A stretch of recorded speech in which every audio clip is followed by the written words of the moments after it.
ഇതിപ്പോൾ കുറച്ച് വണ്ടികൾ നമ്മൾ പിടിച്ചിട്ടുണ്ട്. ഇനി ആളുകൾ വീണ്ടും ഇത് പിടിപ്പിച്ചാൽ നമ്മൾ ഡ്രൈവ് തുടരേണ്ടതല്ലേ? ഇത് അല്ല, വീണ്ടും ഇത് പിടിപ്പിക്കാൻ പറ്റില്ല. അവർക്ക് പിടിപ്പിക്കുന്നുണ്ടെങ്കിൽ വേറെ അസംബ്ലി വെച്ച് പിടിപ്പിക്കേണ്ടി വരും.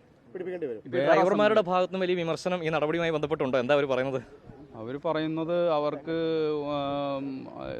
ചെക്കിങ്ങുമായി ബന്ധപ്പെട്ട് ഭയങ്കര ബുദ്ധിമുട്ടുണ്ടാക്കുന്നു. കാരണം എയർ ഹോണ് റോട്ടിൽ നിന്ന് ചെറിയ വാഹനങ്ങൾ മാറിത്തരുന്നില്ല. അതുകൊണ്ടാണ്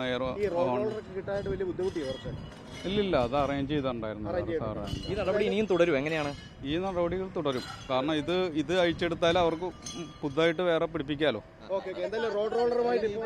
കണക്കുകളിൽ അത് റിപ്പോർട്ട് കൊടുത്തിട്ടുണ്ട്. അത് ഓഫീസിൽ നിന്ന് ലഭ്യമാകും. RTO അല്ല, അത് RTO ലഭ്യമാക്കും. സ്വകാര്യ ബസ്സുകളിലാണോ സർ കൂടുതൽ വരുന്നത്? ഇല്ല, സ്വകാര്യ ബസ്സുകളിൽ ഇപ്പോൾ കുറഞ്ഞിട്ടുണ്ട്. മറ്റ് അന്യ സംസ്ഥാന വാഹനങ്ങളിലാണ് ഇപ്പോൾ കൂടുതലായിട്ടും കാണുന്നത്. അതെ, കർശനമായി നടപ്പാക്കുക. അതെ, കൂടുതലായിട്ടും. നമ്മുടെ കേരള വാഹനങ്ങളിൽ വളരെ കുറവായിരുന്നു. അന്യ സംസ്ഥാന വാഹനങ്ങളിലായിരുന്നു ഇത് കൂടുതലായിട്ട്. കൂടുതൽ അന്യ സംസ്ഥാന വാഹനങ്ങളിലേക്കാണോ ആയിരുന്നു കൂടുതൽ. കേരളത്തിൽ ഉപയോഗിക്കില്ല, പുറത്തെ ഉപയോഗിക്കുമെന്ന് അവർ പറയുന്നത് അല്ലേ? അതുകൊണ്ടായിരിക്കാം. കാരണം അത്